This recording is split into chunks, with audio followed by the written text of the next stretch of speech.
This is Franchise Today, brought to you by FRM Solutions, providers of the best-in-class software solutions for franchise relationship management. Franchise Today is your destination for weekly information, conversations, and interviews with accomplished industry leaders, all of whom share best practices for sustainable growth and sensible franchising. Here now, your host, Stan Friedman, to kick off this week's podcast. Today is Wednesday, October 15th. 2025. I'm Stan Friedman, and this is Franchise Today. Well, as we say in the South, happy fall, y'all. Temps are dropping along with the leaves, and it is one of my favorite seasons of the year to live in Atlanta. We've got lots to get to today with the iconic Shelly Sun Berkowitz, but before we do, the last time we met, it broke my heart to share the sad news about the passing of franchising legend and friend Bill Chafee. Well, this week, just ahead of my conversation with Shelly, I want to honor Bill by dedicating this episode of Franchise Today to his storied career in franchising. In fact, truth is that this week's conversation with Shelly actually came about because of Bill. Let me put this into context. A few short weeks ago, while lying in a hospital bed fighting COVID, fresh off of his 7th battle with cancer, Bill called to ask me to help him connect with Shelly. As you'll hear in today's conversation, Shelly's a huge advocate for helping more women make it successfully to the C-suites of their own businesses, and Bill had a plan that he wanted to share with her in that regard. Not exactly what one would expect him to be thinking about while doing battle with his failing body, but that's simply because most of us were not cut from the same fabric as Bill Chafee. Bill told me what he had in mind, and I helped convey it to Shelly. In so doing, I also extended the invitation for her to sit for this interview. So, in my mind, it just seems right to dedicate this episode of Franchise Today to the memory of the late, great Bill Chafee, who's gone on to meet his maker and rejoin a few of his cohorts that preceded him on their journeys. I'm talking about the likes of franchise greats Jerry Darnell and Tony Martino. Well, for the time being, one can only wonder what they've got going on together again in Heaven's Franchise Pavilion. This episode of Franchise Today is dedicated to the memory of Bill Chafee, one of the strongest, most determined, and God-fearing Christians I've ever known, in or out of franchising. This one's for you, Bill. A quick time out, and I'll be right back with Shelly Sun Berkowitz. Please stay right there. Franchise Today will be right back, but first, a word from our sponsors. This portion of Franchise Today is brought to you by Outreach Genius, the laziest and most powerful way to use voice AI to book more appointments. Outreach Genius is so simple to use, it almost feels illegal. Forget dashboards, endless forms, or hours of AI tutorials. With Outreach Genius, your franchisees can create, launch, and manage AI call agents entirely through WhatsApp or any text application. No prompts, no learning curve, no AI experience required. Your franchisees will simply text AI Genius telling them what their business does and what kind of calls they want handled, inbound, outbound, or missed leads. And just like that, the agent goes live. Just recently launched, Outreach Genius is already making a difference. $100,000 in revived contracts for a flooring company, 19 cold leads converted in 12 days for a landscaping business, 98% fewer missed calls for a plumbing brand, saving them thousands. If you're a home service franchisor in plumbing, HVAC, roofing, painting, handyman services, landscaping, window cleaning, carpet cleaning, duct cleaning, gutters, exterminators, the list goes on and on. This is the fastest way to help your franchisees build rock-solid appointments right now.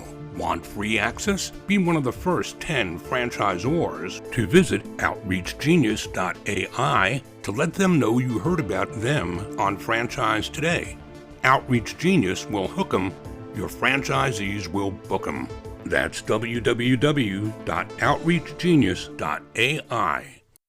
My guest today is Shelly Sun Berkowitz, founder of BrightStarCare and now founder to founder. Shelly built a national senior care brand, worked 20-hour days through COVID, and made the difficult choice to sell her business to focus more on time with her family. Now, she's using that hard-earned experience to mentor other founders and close the funding gap for women entrepreneurs. Hers is a story of purpose, perseverance, and staying true to your values. And here she is to tell us all about it.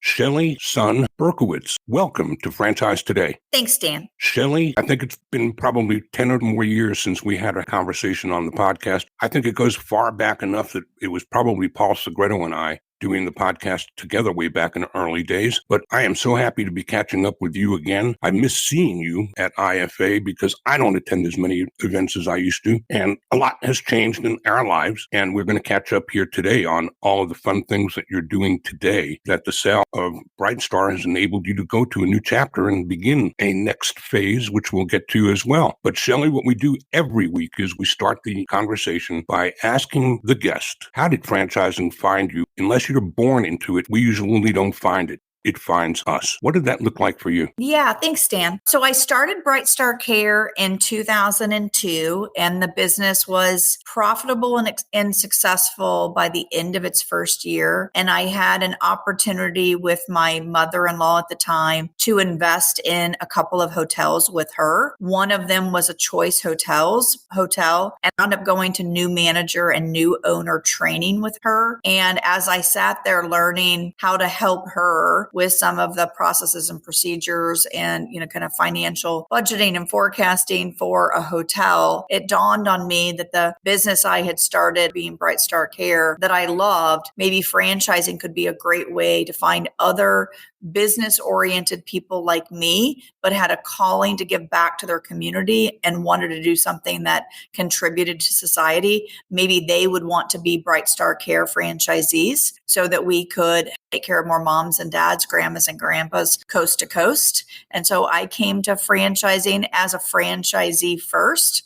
And within 2 years of that, had opened my first franchisee location. I remember meeting you at an IFA event. I don't remember where it was, but I'm pretty sure it was either your first or one of your first entries to IFA conferences. I remember standing with Ron Feldman and meeting you together with Ron. Do you remember where it was or when that might have been? Well, my two first meetings within the franchise industry was the first one was in like October of 2005, the Franchise Leadership and Development Conference in Atlanta. And then 2006 was my first IFA convention. I think it might have been FLDC, and I'm happy to hear you coming because I will get to see you again. In fact, I'll get to introduce you to my son, Michael. Yay. Look forward to that. Likewise. So we've gone through career of passion as well as business. The thing about Shelly Sun that everybody knows is how hard you've worked and how important the growth of your business and the people that you serve through your business has been to you. We know how important your boys are to you.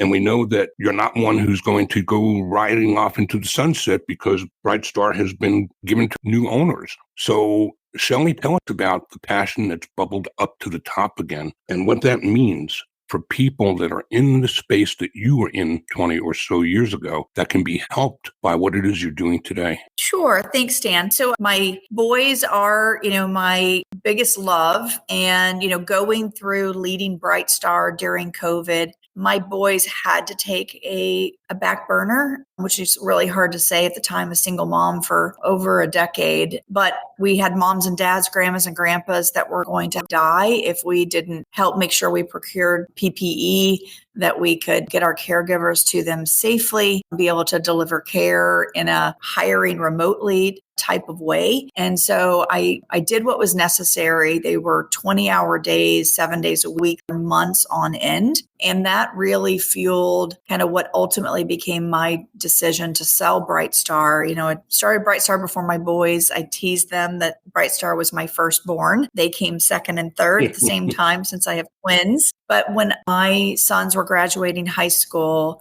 one of my boys, Luke, as you know, Stan, has autism, and his post-high school journey was very tough. And he needed me to be a full-time mom for a period of time if he was going to have a chance to live an independent life for the rest of his life. And at that point in time, I wouldn't choose BrightStar again over my boys. I had done that during COVID when it was absolutely essential and lives depended on it. But this time I needed to choose my boys and Luke in particular. And so I made the decision in the summer of 2023 to step away from the day-to-day, look around my C-suite and select and ask one of my C-suite to step up to CEO so that I could go be the mother I needed to be in a more full-time basis. Once I'd stepped away from the day-to-day operational role, I also knew that it made sense not to have all of our family's wealth in the business that I loved and to create an opportunity to select a great partner to align with, to buy a majority stake in BrightStar. So I did go through a very intentional sales process of 2023. By that point in time, I was down to 50% of the time in the city where my son is going to school, and found like I could have the bandwidth to work with investment bankers and run a sales process, which is what I did during a good part of 2024. And ultimately found a partner that I was in final discussions with, but the core values just kept getting broken that I thought that they had. And I walked away from a deal in December 2024, not knowing if I would do another one, but knowing that for so much of my career, my passion has been the moms and dads, grandmas and grandpas that we take care of, our caregivers and nurses that are on our front line, and our franchisees that have partnered with me through growth, that I wasn't going to have those stakeholders working day to day with someone who was living up to the core values that I strive to live up to every single day. So I walked away from that transaction. I went back to our backup bidders. One in particular, all three backup bidders were very interested.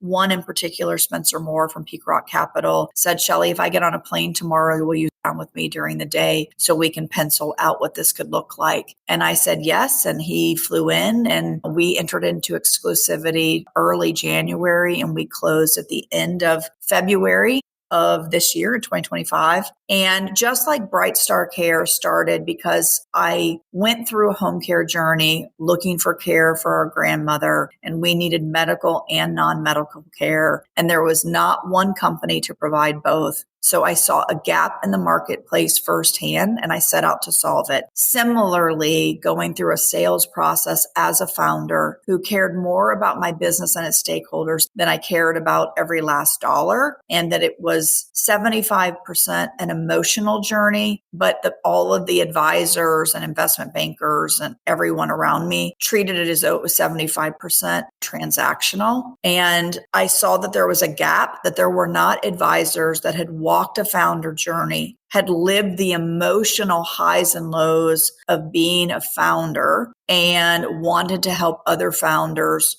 prepare for both tactically and emotionally a sales process, and then help them go through a sales process and come out the other side, helping them find out what their purpose is and how they want to spend their time on the other side of that. And so that is what I have started, Founder to Founder, which is an advisory practice helping founders that are probably $1 to $10 million in EBITDA and desire to be $10 million to $50 million of EBITDA at the time they sell. Really focus on the right investments to scale. I also have founded my own family office, Next Phase Capital. So if I can be a bridge with more patient, roll up the sleeves capital to help a founder keep the majority of the business for a large exit at a larger size in a few years, by taking a couple of chips off and having the capital to invest in team, technology, franchise development growth, and protecting white space, I want to be there to help those founders do it. We won't take more than 10 founders at a time because I want the bandwidth to really be there, because founders don't know when they're going to need help. And sometimes that's during the day and sometimes that's at night. And I can't handle that many simultaneous processes for founders that might come to the point in time where they need to exit and be able to truly be there for the founders in an aligned way. And so Founder to Founder is an advisory practice to help founders, and Next Phase Capital is a family office primarily investing in franchisors and franchisees looking to scale and partner for long-term growth, not a pre-planned 3 to 5 year forced exit. Sounds like founder to founder could be an incubator for next phase, couldn't it? And that's is what I'm seeing happen. And I've had the opportunity in the last 6 months to co-invest beside Susquehanna in both Tierra and Candata. And I work with the amazing founder and CEO, Kristen Denzer there. And then also closed on the investment yesterday with Tent World,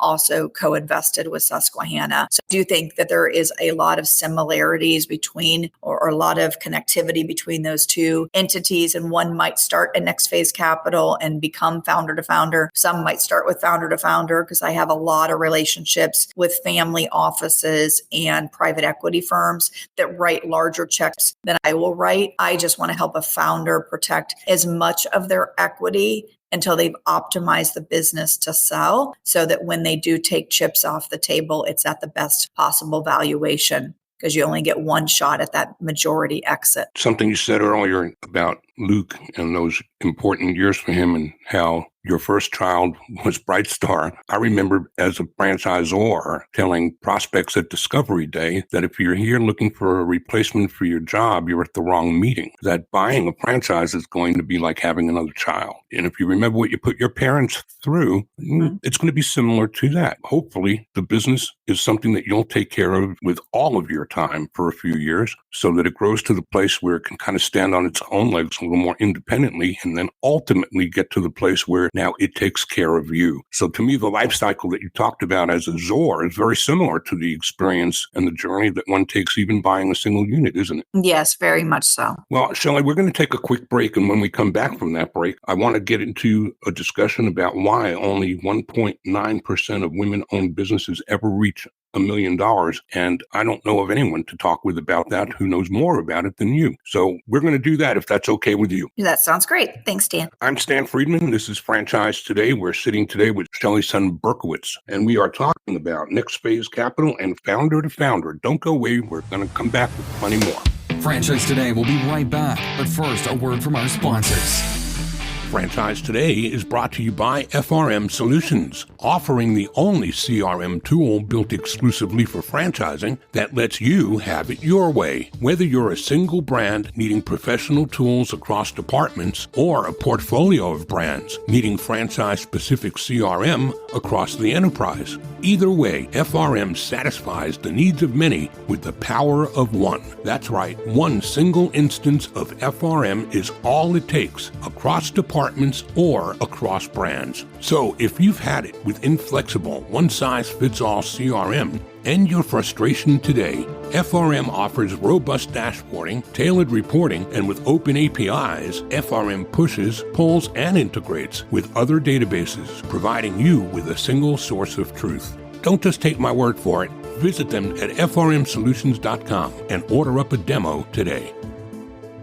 And we are back with Shelly Sun Berkowitz, founder of BrightStar, who is now founder to founder CEO and doing for others what she has been able to learn from her 20-plus year journey of leading BrightStar to the place where private equity has enabled her exit on the day-to-day. She still remains very actively engaged as a member of the board, but has enabled herself to take on helping others with their journeys. And Shelly, when we see that statistic of only 1.9% of women-owned businesses reach $1 million, what's behind that? Where is that barrier that's commonplace with almost all the statistics that we see like those? I think a lot of it is access to capital, and it requires capital to scale and to grow. And so I think that comes from two different bents. I think there is a systemic bias. You fund those that you know, and most businesses at scale that are receiving loans are men. But I think it also starts in our school systems, right? And I remember really as a young student, not having math encouraged and almost a predisposition that math was going to be difficult for girls. Now, it's fortunately for me, it's something I thrived on and always was interested in. But what I would say to women, and I hope some of the work to help us drastically increase that 1.9% metric, is that women have to have good financial acumen. And if they weren't raised through the education system to have that nurtured, they need to see seek out that training on their own, because a banker wants to know they're going to get repaid, and they don't want to see a founder who's female turning to their CFO to answer the most basic of financial questions. And so I think how we overcome this is we arm our female entrepreneurs with better financial education and acumen so they can speak to their own numbers without deferring to their CFO or controller to do that for them. I think that will raise the confidence of bankers and hopefully more capital flowing to the businesses that deserve it. But a banker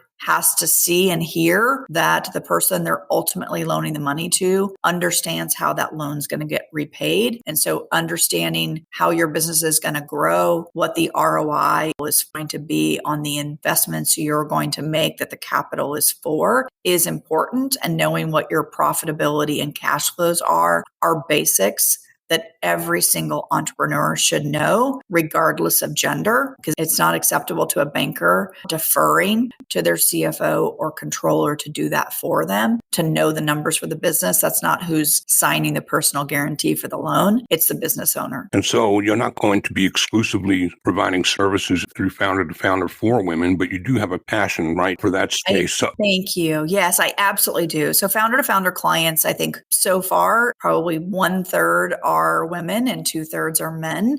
So at least I do have some women that I represent that have businesses that have scaled, and I love to see that. Recognizing we do have this systemic issue and women don't have as many advisors. They're not playing golf with 3 other people and talking about the things they need to do to scale their business or access capital. We have made available a LinkedIn channel for founder to founder for women founders, regardless of franchise or not.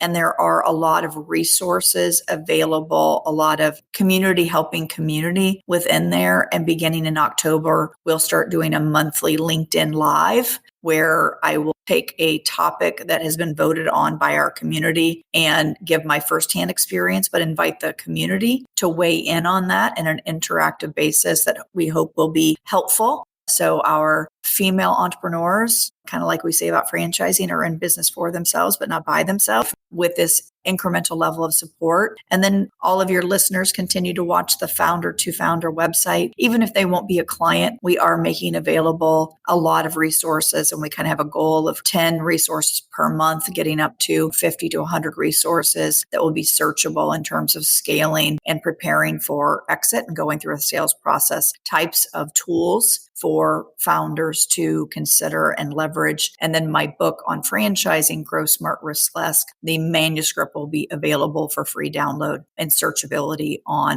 the website as well. Both of those resources and book should be available before the end of the year. I appreciate you putting out there the LinkedIn channel, because I feel as though there are probably people out there that might feel a little intimidated or wonder how approachable you may be, given the fact that you are the rock star that you are. So who is it that would be smart to get in touch with you, even if they're not in that bracket yet of EBITDA? Are they still somebody that you would have approach you and talk about shared vision today and the guidance that you could bring to them even early stage?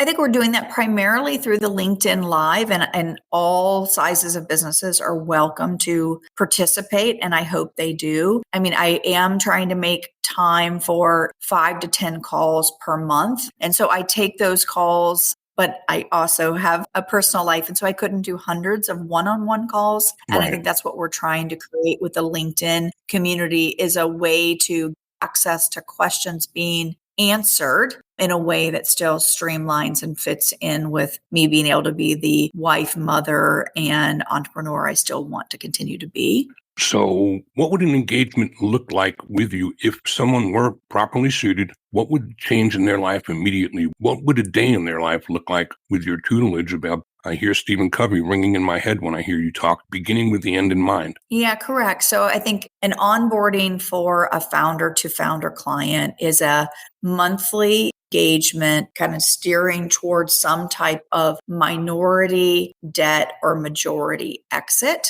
so that it's enabling the business owner to take some chips off the table. I think most advisors, if you think about investment bankers and place for them in a majority sale, absolutely. But I think they are only geared towards helping founders exit through a majority exit versus a recapitalization might be the right strategy for a founder that wants to keep 100% ownership of their business for a longer period of time without giving up equity. I did that in 2015. I did a debt recapitalization and took some chips off the table by leveraging debt, but I didn't have to give a personal guarantee. And that gave me 10 years of runway to be able to put off a majority exit. I'm glad I did my majority exit. If I could go back and realize how burned out I was from COVID, I probably would have, in hindsight, done a minority transaction in 2021 and then waited until 2026, 2027, 2028 for a majority exit, but it would have given me the resources and partnership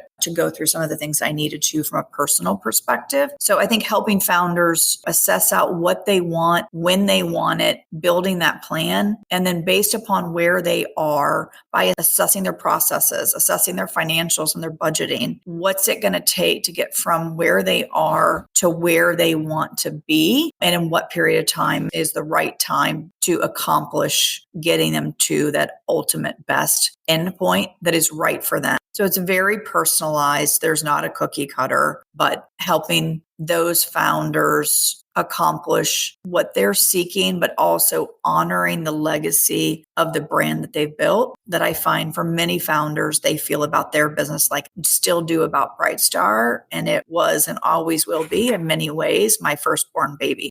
Shelly, I think that we in franchising uniquely trade in multiple currencies.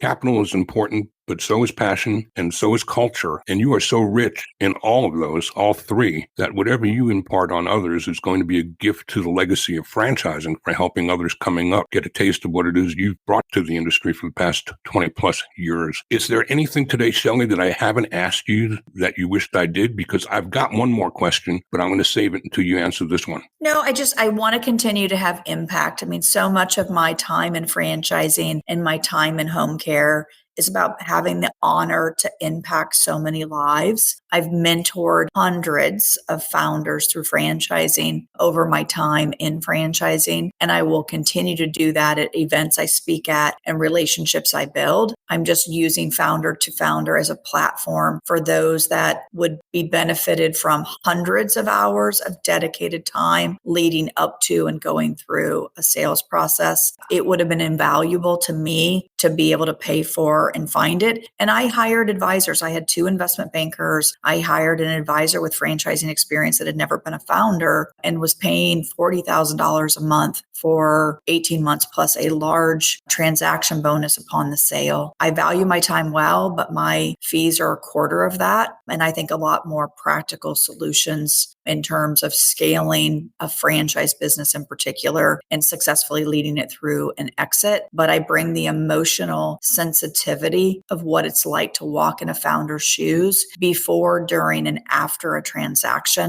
that I think makes me uniquely qualified to help founders who want to do the hard work to prepare their business for the next chapter and help them do that. But in a way, this is not my obviously sole source of income. I had a very great transaction. And so I am able to deliver it at what I think, if I could have found it at 1/4 what I paid with my skill set, would have been a bargain I would have valued all day long. So I hope there's many that I can continue to have the impact through speaking at conferences and online materials to the masses and to the curated few in intimate relationship through Founder to Founder. Great stuff, Shelly. You ready for my question? I am. My last question for you is, once upon a time, I really thought that you were going to seek public office or take on a life outside of the business world. It got validated by seeing you support Carly Fiorina years ago. And I just wonder if any of that spark is still there. I'm passionate about backing those that want that for their life and are willing to have that for their family. While I want to continue to have impact, I will do it more through where my charitable dollars go and what candidates I write a check to support versus being the one that is in the limelight. If I didn't have a husband, I didn't have children, I would consider it because I would like to be able to do good and have further impact. But I think that is a decision for a whole family, and our family, particularly all of our children. I wouldn't put them through the brutality of what the media process is with candidates, regardless of the side of the aisle. Well said. And asked and answered. Thank you for indulging the question. Shelly, I heard a definition of entrepreneurship once that said that entrepreneurship is spending a few years of your life doing the things that most people won't, so that you can spend the rest of your life doing the things that most people can't. What do you say to that? I think that's well said. And I think that's hit me the most going through a transaction where I've been very overjoyed by a lot of really sincere sentiment as to the success and happy for me, but equally pained to see the amount of envy, maybe as though the great exit came without tremendous sacrifice for me, for my children, and I would do it all again. But for a founder that scales their business over decades and they're doing it for the right reasons, you feel the pain of your franchisees when they're going through a health issue or a divorce or the loss of a child. And I did that 100 times over. The franchisee will one conversation they had with me on a Friday night at 10 p.m. where they use the F word because they were stressed, but they won't realize there were 30 other interactions or conversations that same week during COVID when I was giving everything I had to give and leaving it on the field. So I guess my encouragement to everyone is let's hold up our entrepreneurs. Let's be the wind at their back. And let's recognize if you're seeing their successes in public, there were a lot of tears, stress, and lost hours of sleep getting them to that moment of success. Because to be a great entrepreneur requires hard work and sacrifice and a resilience that I didn't even know was possible, but had to find at multiple points in my journey. I think it's a great place to park it, Shelly. You've said it all, and I can't thank you enough for all that you continue to do. Shelly Sun Berkowitz on the next chapter in her life, and you do well to check out her LinkedIn locations and make her a part of your life too. Shelly Sun Berkowitz, thanks so much for being here. Thanks so much, Stan. Well, that's a wrap for today. Next week, I'm joined by another high-power female force in franchising when I'll be joined by Monica Fide, co-founder and chief operating officer at Thunderly PR, advertising and marketing. Until then, I'm Stan Friedman wishing you the best, the very best of all things franchising, and Franchise Today is out. Franchise Today is a production of FRM Solutions, providing best-in-class CRM tools to empower relationships with prospective and existing franchisees. Find them online at frmsolutions.com. Join Stan every Wednesday at noon Eastern for another episode of Franchise Today.